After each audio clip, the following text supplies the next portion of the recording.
What's up, mini fans? Today's video is going to be off the rails. It's going to be through the roof. If you haven't got it by my horrible jokes yet, we're going to be installing some roof rails, mini official roof rails on the Countryman to put our ski holders on this year. So we're going to have official mini ski holders and mini roof rails for this year on the Countryman. And just in time, we're going to get some snow in the next few days, so we're going to be able to put these to good use. So yeah, stick around for that. We're going to go over the installation of these. But first we gotta wash the car. It's covered in snow and dirt and salt, so let's get that clean first before we do the installation.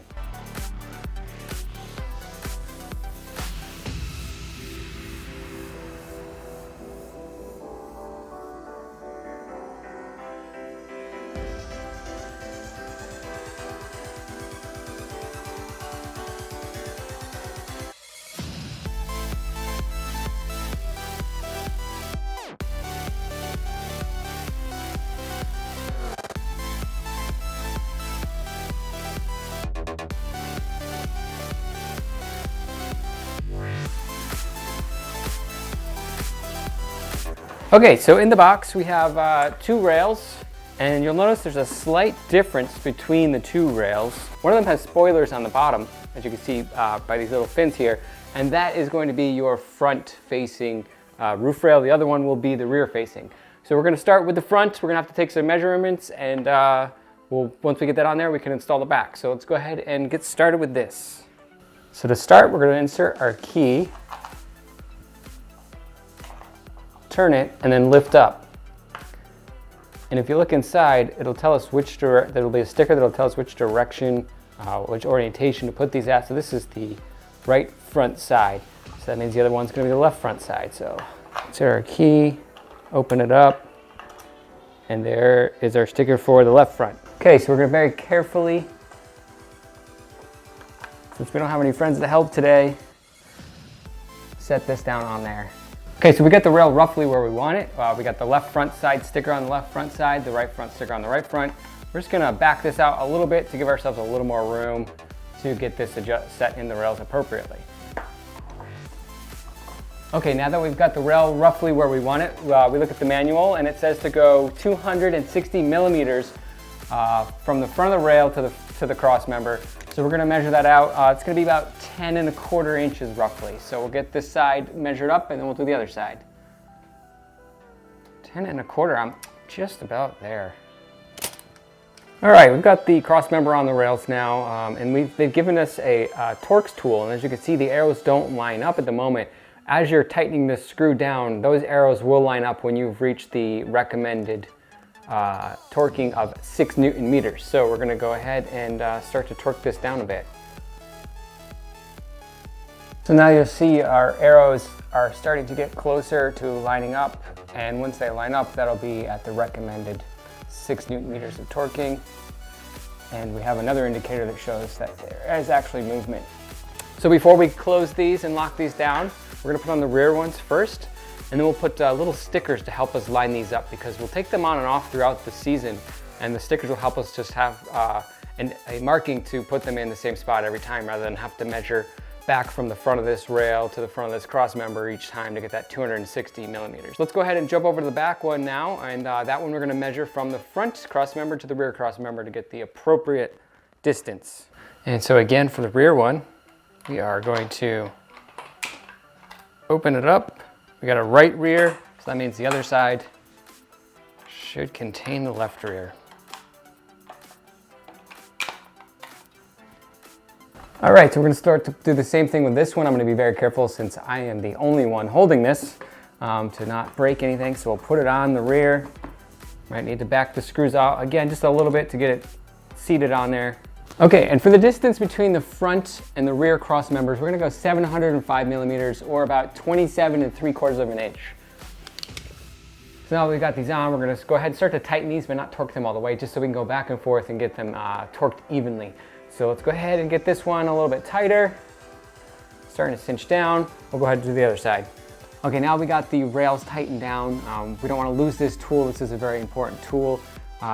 They recommend you don't leave these on all the time if you're not using them. It's probably best to take it off for fuel efficiency and other reasons. So don't lose this. You're going to need this to put it on and get it back to the 6 Newton meters. And also don't forget to put the keys in a special place where you don't lose them either. And so to make our life easier when we take these rails on and off, Minnie gives us some stickers to place just inside the door jamb that we're going to use to line up with the cross members each time, so that we don't have to do that measurement of the 10 1/4 and 27 3/4 inches.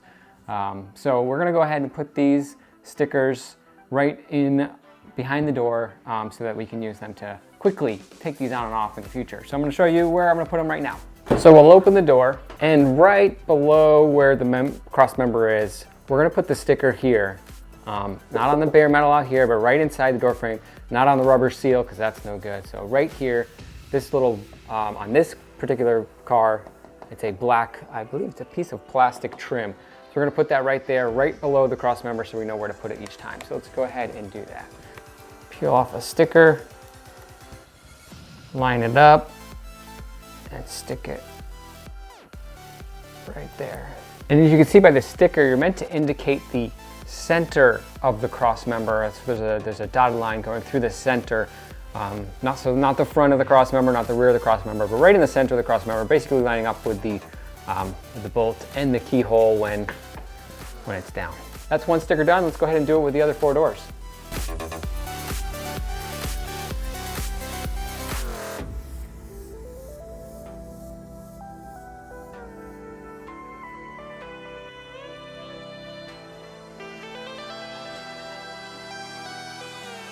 Okay, so we've got the 4 stickers on, we've got the 2 cross members on the rails. Don't forget that the front one has the little arrow spoilers on the front. So, and there's also the stickers on the inside that tell you where to go, so we know where everything's going. What's next to do is not lock it up, but let's put on our ski rack because it's ski season, not kayak season. And then we'll put in the molding that goes right in this channel, which helps prevent the wind noise and just make it look a lot more flush. So let's go ahead and get our ski rack and put it in there.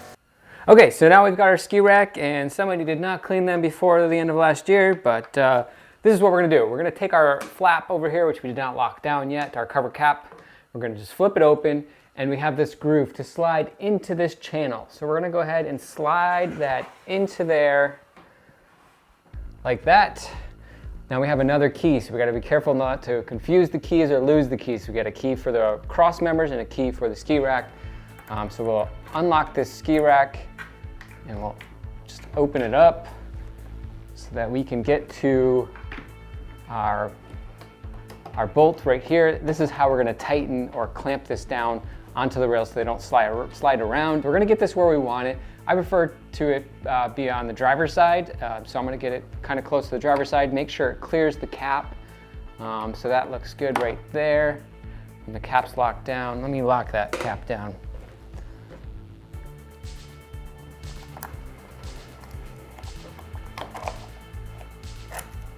Great, cap's locked down, that looks good. I'm gonna give it just a little bit of tolerance so it doesn't rub. So we can now open up our clamp, tighten it a little bit more, and then when we lift it up, yeah, we should get some resistance. And now this is locked into place. The ski rack isn't going anywhere. And yeah, so now we're just gonna do the same with the rear. Let's do it.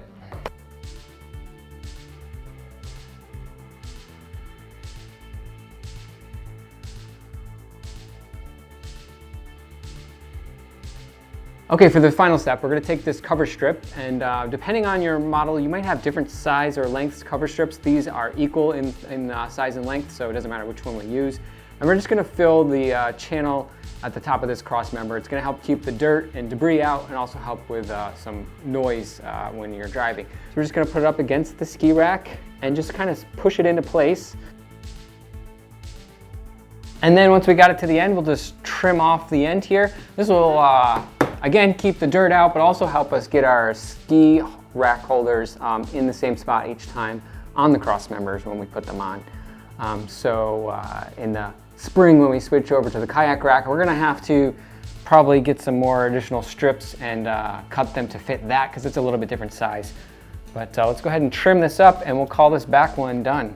All right, we'll take our other remaining strip. We're just gonna use the one strip so we have one full strip for the future.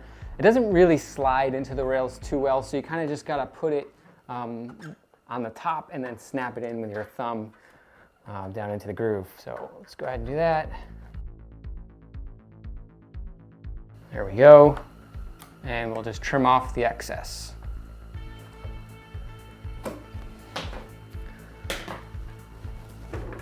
That's trimmed. Now we close the cap, lock it up, and we're done. Let's put some skis in this, take it for a ride, see how it does.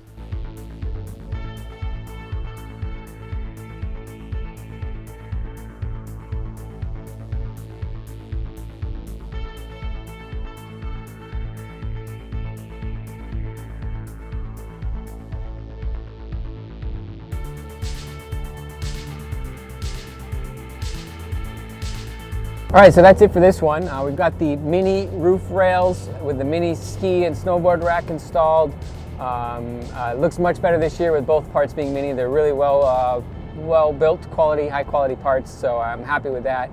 And it was a quick install. It didn't take very long, and pretty much no tools really needed besides a screwdriver. Otherwise, they provide that hex wrench.